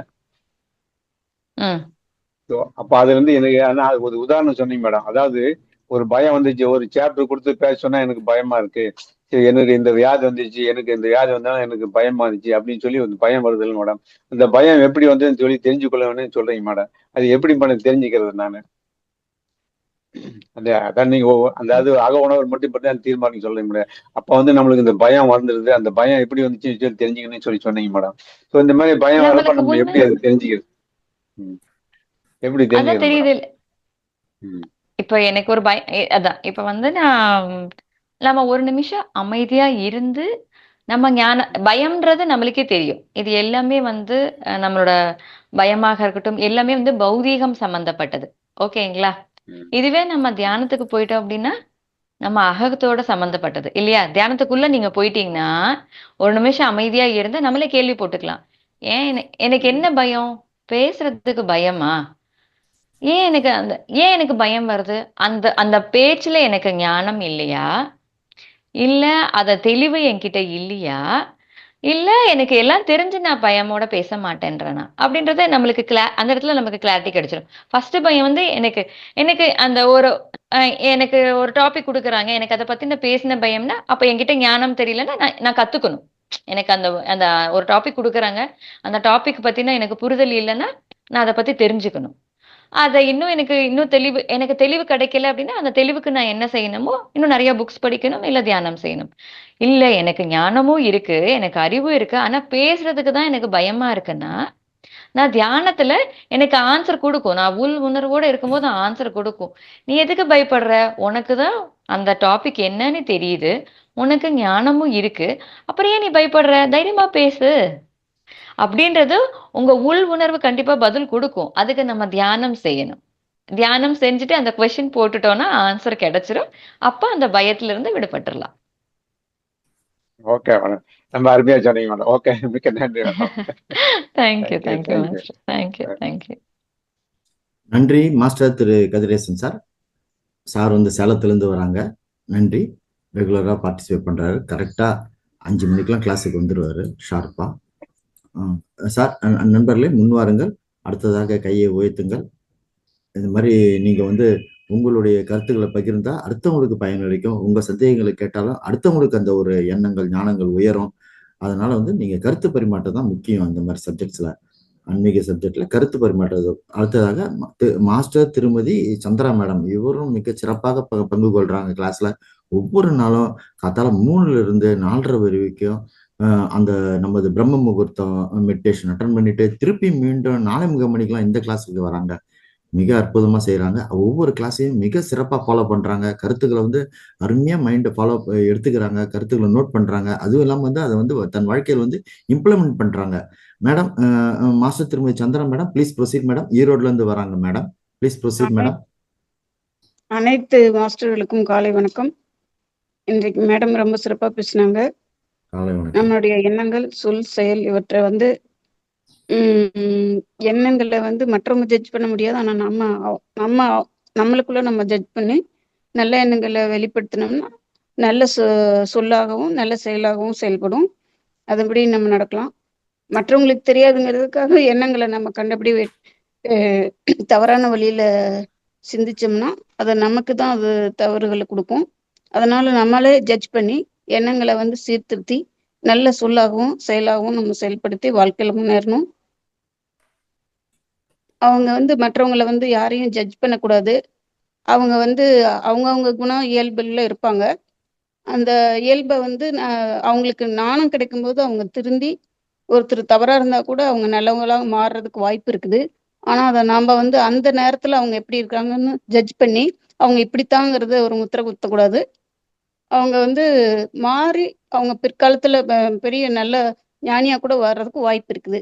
அதனால யாரையுமே ஜட்ஜ் பண்ணக்கூடாது. அவங்கவுங்க இயல்புல வாழ விடணும் அப்படிங்கிற கருத்தை மேடம் நல்ல சிறப்பா சொன்னாங்க. வாழ்க்கையில எல்லாரும் தெளிவு பெற இந்த ஸ்பீச் ரொம்ப உபயோகமா இருக்கும் நம்புறேன். நன்றி. நன்றி மாஸ்டர் திருமதி சந்திரா மேடம். மிக சிறப்பாக எடுத்துரைத்தீர்கள் இன்றைய தலைப்பில். இந்த தலைப்பை பத்தி நீங்க புரிஞ்சுக்கிட்டதை பத்தி நல்லா அருமையா சொன்னீங்க. மிக்க நன்றி. நீங்க தொடர்ச்சியா இந்த கிளாஸை அட்டன் பண்ணி எல்லோருக்கும் ஒரு உதாரணமாக நீங்க செயல்படணும்னு உங்களை கேட்டுக்கொள்கிறேன். அடுத்ததாக நண்பர்களை முன்வாருங்கள். ஒவ்வொருத்தரும் பேசணும். பேசினாதான் வந்து நம்ம குருஜி டாக்டர் திரு ரங்கநாதன் சார் என்ன சொல்றாரு, ஒவ்வொருத்தரும் தான் பேசினாதான் அவங்களுடைய அந்த பேச்சு தன்மை வந்து வளரும், இன்னும் வளரும், தயக்கம் கூடாது என்று சொல்றாங்க. அதனால வந்து ஒவ்வொருத்தரும் முன்வாருங்கள். நேரத்தின் நேர்மை கருதி நீங்கள் கையை உயர்த்தினால் நான் நன்மைட் கொடுக்கிறேன். மாஸ்டர் திருமதி நித்யா செல்வராஜ் மேடம், மாஸ்டர் திருமதி அகிலா மேடம், மாஸ்டர் திரு விபி தசரதன் சார், மாஸ்டர் திரு ரமராஜேந்திரன் சார், ஆரணிலிருந்து சார் வர்றாரு. கருத்துக்களை சொல்லுங்க. உங்க கருத்துனால வந்து அடுத்தவங்க நிச்சயமா பயனடைவாங்க. அவங்களுக்கு ஒரு அதுல ஒரு ஒரு சிறிய ஞானம் ஏற்படும், சிறிய கருத்து அவங்க உள்வாங்குவாங்க. அதனால வந்து கருத்துக்களை சொல்லுங்க, கருத்துக்களை பயனுள்ளது. மாஸ்டர் திருமதி நித்யா செல்வராஜ் மேடம், சிறிய கருத்துனாலும் அதை சொல்லுங்க நீங்க. அது ரொம்ப யூஸ்ஃபுல்லா இருக்கும் அடுத்தவங்களுக்கு. மாஸ்டர் திருமதி நித்யா செல்வராஜ் மேடம் சேலம் கொண்டலாம்பட்டிலிருந்து வந்து பங்கு கொள்றாங்க. ரெகுலரா கிளாஸ் அட்டன் பண்றாங்க. Please proceed madam. வணக்கம் சார். வணக்கம் மேடம். வணக்கம் மேடம். ரொம்ப அருமையா சொன்னீங்க. இந்த நம்ம எண்ணங்கள் வந்து யாருக்கும் தெரியாது, அதனால என்ன வேணாலும் எண்ணணும்னு இருக்கு, அப்படி வருது அப்படின்னு சொன்னீங்க. அது வந்து நம்ம சொல்லவும் செயலும் வந்து நல்ல வார்த்தைகளா, சத்திய வார்த்தைகளா, நல்ல நேர்மையான செயல்களா இருக்கணும்னு சொன்னது ரொம்ப தெளிவா புரிஞ்சுதுங்க. முதல்ல வந்து நம்ம எண்ணங்களை வந்து கட்டுப்படுத்தணும். அதுக்கு தான் தியானம் பண்ணணும். அந்த எண்ணங்கள் சரியாச்சுன்னா நமக்கு சொல்லும் செயலும் சரியாயிரும். அப்படிதான் நான் புரிஞ்சுக்கிட்டேன். இந்த நல்லா சொன்னீங்க மேடம். ரொம்ப அருமையா இருக்குங்க. அந்த எண்ணங்களை மட்டும் கட்டுப்படுத்திட்டோம்னா தியானம் மூலமா, அது தியானம் பண்ண பண்ண எண்ணங்களை வந்து நெறிப்படுத்தினோம்னா நம்மளுடைய சொல்லும் செயலும் கரெக்டா இருக்கும் அப்படின்றது. அப்பதான் நம்ம உள்ளுணர்வும் சரியா வரும் அப்படின்றது புரியுதுங்க. ரொம்ப அருமையா சொன்னீங்க. ரொம்ப நல்லா இருந்ததுங்க. நல்லா நன்றிங்க மேடம். நன்றிங்க சார். நன்றி மாஸ்டர் திருமதி நித்யா செல்வராஜ் மேடம். அடுத்ததாக நண்பர்கள் முன் வாருங்கள். இன்னும் ஒரு சில நண்பர்கள் பேசலாம், உங்கள் கருத்துக்களை சொல்லலாம், உங்கள் சந்தேகங்களை கேட்டுக்கொள்ளலாம், உங்கள் அனுபவங்களையும் பகிருங்கள். இது வந்து அடுத்தவங்களுக்கு ஒரு உதாரணமாக இருக்கும், மேற்காட்டுதல் ஒரு எடுத்துக்காட்டாக இருக்கும். அதனால வந்து பேசுங்க. ஐயா என்ன சொல்றாரு, பேசினா விஸ்வத சக்கரா ஓப்பன் ஆகும், அது நல்ல ஒரு நமக்கு சக்தியை கொடுக்கும், நல்ல ஞானத்தை கொடுக்கும்னா ஐயா சொல்றாங்க. அதனால எல்லாரும் பேசுறதுக்கு வாய்ப்பு கொடுக்க சொல்றாரு சாரு. ஒவ்வொரு நிகழ்ச்சியிலையும் அந்த மாதிரி தான் சார் செஞ்சுட்டு வராங்க. அதனால்தான் நான் மீண்டும் மீண்டும் கேட்டுக்கொள்வது, அனைவரும் முன்வாருங்கள், அனைவரும் பேசுங்கள், அனைவரும் உங்கள் கருத்துக்கள் சின்ன கருத்துனாலும் சொல்லுங்க, அது பயனுள்ளதா இருக்கும். நீங்க தெரிஞ்சுக்கிட்டு சொல்லுங்க.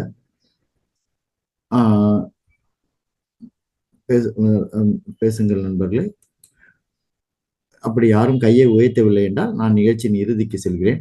நண்பர்களே, இந்த ரெக்கார்டட் நிகழ்ச்சியை ஒவ்வொரு நாளும் மகவதா டிவி அவர்கள் யூடியூபில் வெளியிடுகிறார்கள். அதை அனைவரும் சப்ஸ்கிரைப் செய்து, லைக் செய்து, ஷேர் செய்து, கமெண்ட் செய்யும்படி கேட்டுக்கொள்கிறேன். இது மிகப்பெரிய கர்மா. நண்பர்களே, நீங்கள் பார்ப்பது இல்லாமல் உங்கள் உறவினர்கள், உங்கள் நண்பர்கள், சுற்றத்தார்கள் அனைவரையும் இந்த ரெக்கார்டட் நிகழ்ச்சியை மகவதா டிவியில் பார்க்க சொல்லி, யூடியூபில் பார்க்க சொல்லி, சப்ஸ்கிரைப் செய்ய சொல்லி, லைக் செய்ய சொல்லி, ஷேர் செய்து, கமெண்ட் செய்ய சொல்லும்படி கேட்டுக்கொள்கிறேன். மேலும் இந்த நிகழ்ச்சியை அனைவரும் ப்ராபகேட் செய்யுங்கள், ஸ்ப்ரெட் செய்யுங்கள் என்று உங்களை கேட்டுக்கொள்கிறேன். மேலும் நண்பர்களே, நாளைக்கு 14/10/2025 செவ்வாய்க்கிழமை எப்பொழுது போல காலை 5 மணிக்கு நிகழ்ச்சிகள் தொடரும். 1 மணி நேரத்துக்கு தியான பயிற்சி, அதில் 40 நிமிடங்கள் இசையுடன் கூடிய தியானம், மேலும் 20 நிமிடங்கள் அமைதியான தியானம். அடுத்ததாக நாளைக்கு 2வதாக ஆன்மீக ஞானம் உரையாற்றுதலில் விஸ்டம் ஷேரிங்கில் பத்ரிஜியின் வாக்ஷேத்திரம் பகுதி 2 மீண்டும் நமது சீனியர் மாஸ்டர் திருமதி ஷீலாகா மேடம் தாராபுரம் பழனியிலிருந்து வந்து பேசுவார்கள். அதை அனைவரும் கேட்டு பயன்பெறுமாறு கேட்டுக்கொள்கிறேன். மேடம், இன்றைக்கு பத்ரிஜியின் வாக்ஷேத்திரம் என்ற பகுதி 1 என்ற தலைப்பில் மிகச்சிறந்த முறையில் மிக தெளிவாக மிக மிக அருமையாக ஒரு உதாரணங்களும் மேற்கோள் காட்டி ஈஸியாக ஒவ்வொருத்தரையும் இந்த சிந்தனை, செயல், சொல் எப்படி எங்களிடம் சென்றடைய வேண்டுமோ அதை ரீச் செய்ய வைத்தீர்கள். மிக்க நன்றி madam. Once again my special thanks to madam.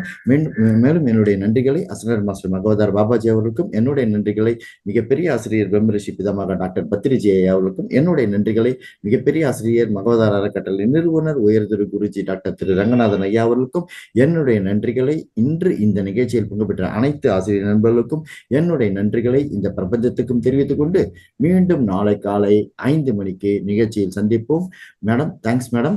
நாளைக்கு பத்ரிஜி நட்சத்திரம் பகுதி 2 சந்திப்போம் மேடம். ரொம்ப thanks madam. Once again I thank madam. I close the session madam. நான் நிகழ்ச்சியை நிறைவு செய்கிறேன் மேடம். நன்றி நண்பர்களே.